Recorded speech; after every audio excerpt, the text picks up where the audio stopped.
Nah, bagaimana Tuhan supaya tidak tergoda? Bagaimana Tuhan supaya tidak lalai? Bagaimana Tuhan supaya saling peduli, supaya saling peduli? Bagaimana Tuhan supaya tidak mengikuti hawa nafsu? Bagaimana Tuhan? Ya ingatlah kepadaku. Sebutlah aku, ingatlah aku. Sederhana loh permintaan Tuhan. Ingatlah aku. Tapi beratnya na'udzubillah kayaknya. Nah, manusia sudah tidak menghormati penciptanya saat ini. Ada beberapa gelintir aja, tapi lebih banyak yang tidak gitu.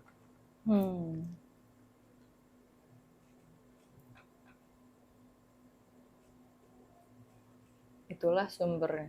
Itulah sebab utamanya. Sudah tahu ini sudah tidak seharusnya. Tapi karena hawa nafsunya ditabrak.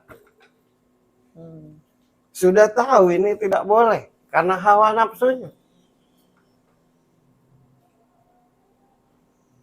Sudah tahu ini berlebihan karena hawa nafsunya. Hawa nafsu.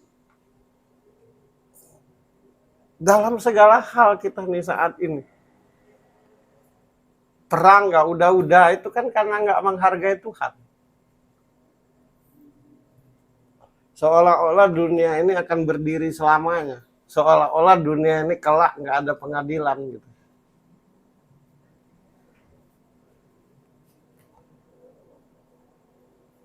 Kita tidak usah bicara salah dan benar ya, karena nggak bakalan kelar gitu. Ya.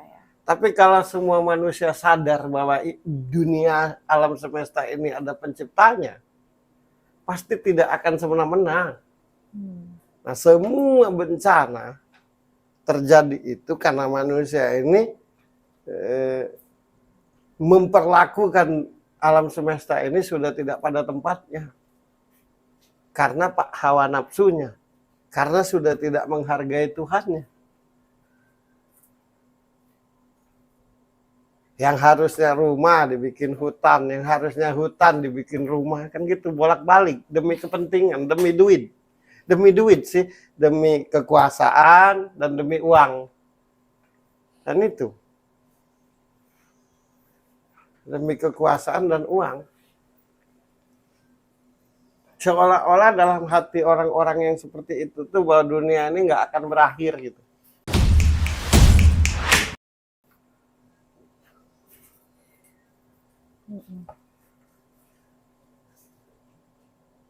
Kalau bencana itu disebabkan oleh manusia itu sudah tidak memperlakukan alam semesta ini pada tempatnya, pada yang seharusnya. Itu sebab terjadi bencana. Ya, kalau musibah itu mayoritas penyebabnya itu karena manusia itu lalai atau mementingkan diri sendiri. Demi keuntungan, demi sebuah bisnis, nggak mau rugi gitu. Jadi yang harusnya diganti tidak, yang harusnya motor dijadiin mobil, yang harusnya mobil dijadiin kereta api, yang harusnya kereta api dijadiin pesawat, ya karena sudah lupa dengan Tuhannya. Sebenarnya itu aja sih. Anak itu, seorang anak itu akan jadi jahat kalau lupa dengan bapak dan ibunya. Akan semena-mena kalau melupakan ibu bapaknya. Akan egois. Tapi kalau seorang anak itu tetap ingat ibu bapaknya dan menghargai ibu bapaknya, pastilah anak itu jadi manusia yang berakhlak. Begitupun manusia itu kalau tetap ingat Tuhannya, sadar betul bahwa muka bumi ini ada pemiliknya.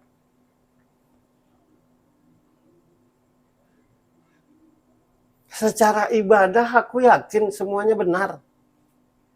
Secara ibadah kepada Tuhan tuh aku yakin semuanya ngerti. Secara ibadah kepada Tuhan tuh aku yakin semua benar. Tapi secara akhlak, nah, yang contoh, aku setiap hari dilupakan. sholat 5 waktu. Tapi belum tentu loh aku berakhlak. Karena tidak ngerti isi sholat itu apa gitu.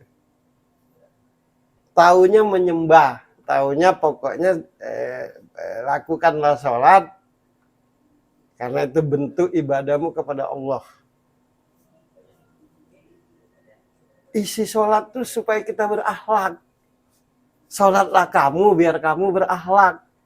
Kalau kamu berakhlak, agamamu kuat. Nah itu maka sholat itu tiangnya agama.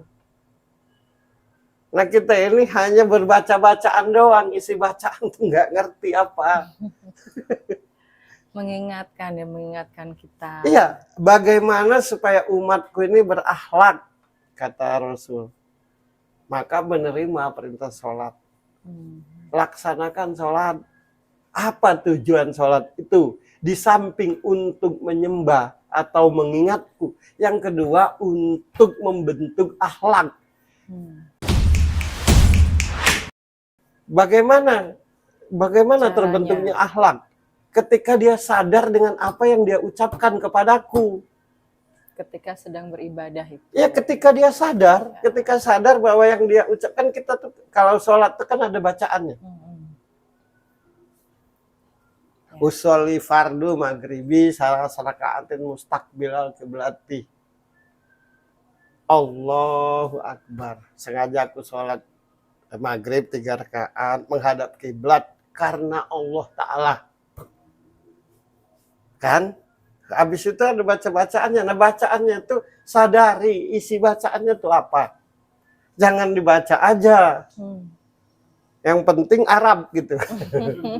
Tapi artinya tuh apa gitu. Nah menurutku karena nggak memahami artinya gitu kan.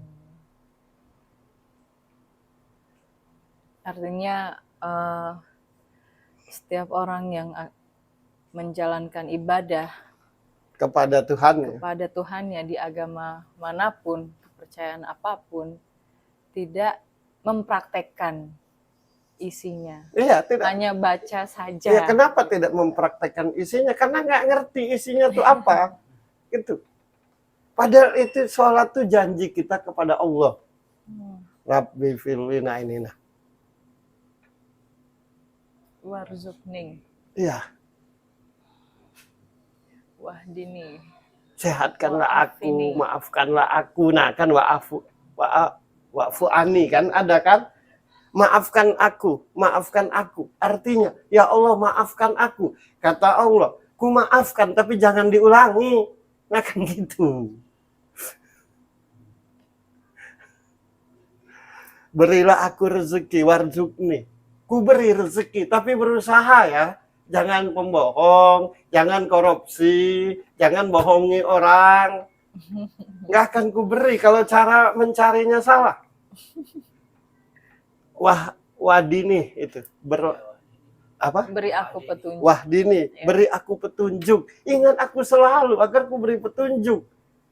Bagaimana aku memberimu petunjuk? Ingat juga enggak? Kan gitu. Itu nggak ngerti, enggak. Yang penting Arab, yang penting bacaannya pas gitu. Isinya, isi bacaannya tuh apa gitu. Ini masuk, ini ada di dalam sholat. Ada ini. Nah, berilah aku rezeki. Kata Allah, ku beri.